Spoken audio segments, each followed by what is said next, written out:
Jubilee Hills BRS అభ్యర్థిగా దివంగత MLA Maganti Gopinath భార్య సునీత కాసేపట్లో నామినేషన్ను దాఖలు చేయనున్నారు. దీని సందర్భంగా హంగు ఆర్భాటానికి తావు లేకుండా తొలి సెట్ నామినేషన్ పత్రాలు రిటర్నింగ్ అధికారికి సమర్పించనున్నారు. ఎన్నికల సంఘం నిబంధనల మేరకు మరో నలుగురితో వెళ్లి మరి నామినేషన్ వేస్తారు.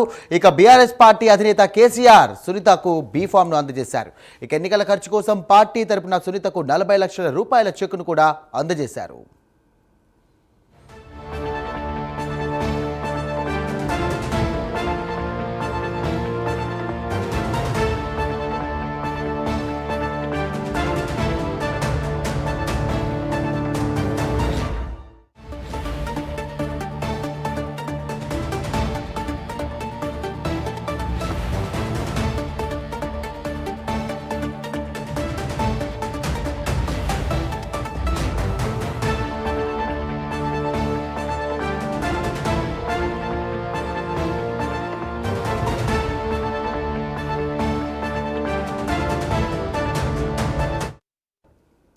ఇదే అంశానికి సంబంధించి మరిన్ని డీటెయిల్స్ మా కరెస్పాండెంట్ చందు సిద్ధంగా ఉన్నారు. చందు, చెప్పండి, ఏ సమయానికి నామినేషన్ దాఖలు వేసే అవకాశం ఉన్నట్టుగా తెలుస్తోంది? ప్రస్తుతం అక్కడ ఉన్నటువంటి అప్డేట్స్ ఏంటి?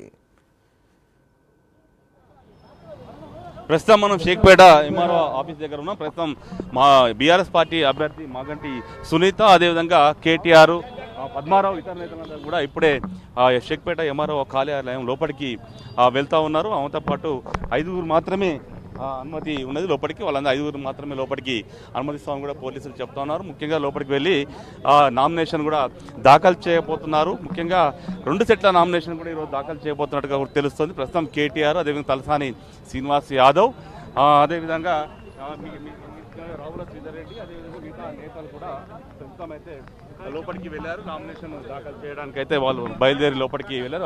మిగతా వాళ్ళని మాత్రం లోపలికి పోలీసులు అనుమతించలేరు.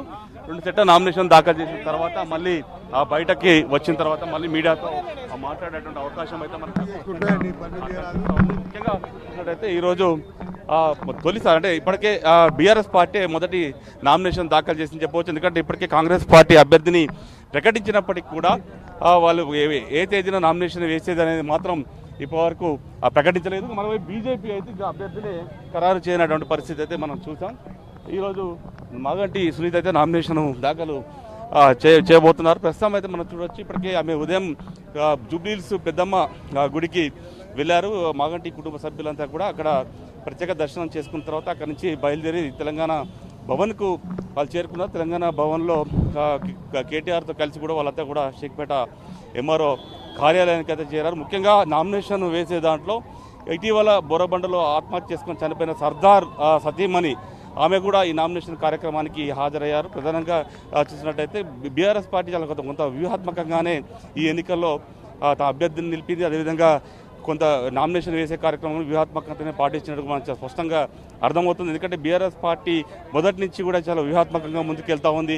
అభ్యర్థి విషయం కావచ్చు, ప్రచారం విషయం కావచ్చు. గత దాదాపు నెల 15 రోజులుగా కూడా ప్రచారాన్ని ముమ్మరం చేసింది. సంతాప సభలు కూడా నిర్వహించింది. మరోవైపు మాజీ మంత్రులు, ఎమ్మెల్యేలు, కార్పొరేషన్ చైర్మన్లు అందరినీ కూడా 7 డివిజన్లలో మోహరించింది. పెద్ద ఎత్తున మోహరించి ఇప్పటికే ప్రచారాన్ని కూడా ముమ్మరం చేసింది. పార్టీ విస్తృత సమావేశాన్ని కూడా జూబ్లీహిల్స్లో చాలా ఘనంగా కూడా నిర్వహించిన పరిస్థితి మనం చూసాం. మొత్తంగా జూబ్లీహిల్స్ ఎన్నికను మాత్రం బీఆర్ఎస్ పార్టీ చాలా తీసుకుని ప్రతిష్టాత్మకంగా తీసుకొని ముందుకెళ్తున్న పరిస్థితి. ఇక్కడ సిట్టింగ్ స్థానం కావడంతో ఎలాగైనా సరే గెలిచి తీరాలనేటువంటి ఒక పట్టుదలతో మాత్రం బీఆర్ఎస్ పార్టీ ఉన్నట్టుగా తెలుస్తుంది. ముఖ్యంగా జూబ్లీహిల్స్ ఉప ఎన్నికను మాత్రం BRS party working president KTR ప్రతిష్టాత్మకంగా తీసుకున్నారు. జూబ్లీహిల్స్ మొత్తం బాధ్యతలన్నీ కూడా ఆయన చూస్తున్నారు. ఇప్పటికే కేసీఆర్ ఆయన పూర్తిగా దిశానిర్దేశం చేశారు. ఖచ్చితంగా ఎలాగైనా గెలిచి రావాల్సిందే అని చెప్పి కూడా దిశానిర్దేశం చేసిన క్రమంలో కేటీఆర్ ప్రస్తుతం నందినగర్లో ఒక వార్ రూమ్ను ఏర్పాటు చేసి వార్ రూమ్ ద్వారా మొత్తం పార్టీ శ్రేణులను కూడా అలర్ట్ చేశారు. ఎక్కడ కూడా అంటే ఏ అంశం దొరికినా కూడా ఖచ్చితంగా వదిలిపెట్టొద్దు. ఖచ్చితంగా కోర్టులో ఏదైతే ఇప్పుడు ఓటు చోరీ అంశం ఏదైతుందో ఓటు చోరీ విషయంలో కూడా చాలా స్ట్రిక్ట్గా బీఆర్ఎస్ పార్టీ ముందుకెళ్తుంది. ఈరోజు కోర్టును కూడా ఆశ్రయించబోతుంది. ఎందుకంటే దొంగ ఓట్లు కాంగ్రెస్ పార్టీ పెద్ద ఎత్తున నమోదు చేస్తుందంటే కూడా బీఆర్ఎస్ పార్టీ ఆరోపిస్తున్న నేపథ్యంలో ఇప్పటికే వాళ్ళు ఈసీని కూడా కలిశారు. ఈసీని కలిసి కూడా ఫిర్యాదు చేశారు. ఈసీ యాక్షన్ తీసుకోకపోతే మాత్రం ఖచ్చితంగా కోర్టులను ఆశ్రయిస్తామని చెప్పిన నేపథ్యంలోనే మొత్తంగా అటు న్యాయస్థానం ద్వారా ఫైట్ చేస్తూనే మరోవైపు క్షేత్రస్థాయిలో ప్రచారాన్ని ముమ్మరం చేశారు. ఈరోజు నామినేషన్ కార్యక్రమం తర్వాత ప్రచారాన్ని మరింత స్పీడప్ చేయాలని కూడా బీఆర్ఎస్ పార్టీ భావిస్తూ ఉంది.